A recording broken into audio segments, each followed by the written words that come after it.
来看台铁意外就发生吼，今早起5点外的时阵，有一台自强号对德南要去到乡镇的时阵，去弄到一个5公斤的加速桶，火车随打动，造成第12节车厢水管破气，加载是无人受伤。不过，这个意外已经造成这个车帮840名旅客去牵着时间。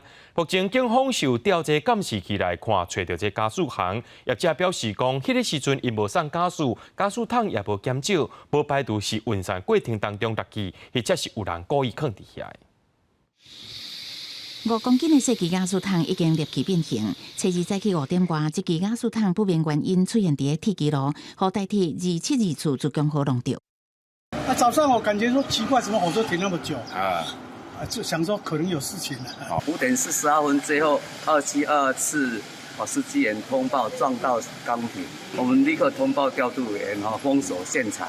代替表示，迄个时阵自强号伫德南站靠站了后，继续往北行驶，第2车站差不多2公里的所在去弄到加速桶，列车随停落，第12车厢的水管破气，嘛造成7个班次列车拢总延误151分，影响840个旅客。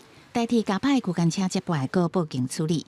苗栗德南龙山路这个路桥就伫铁基路顶，警方初步知有可能是加速桶运送的时阵，为这个所在链落铁基路，才有火车弄到。顺线找到加速行，业者表示，经过清查，店内加速桶数量并无减少。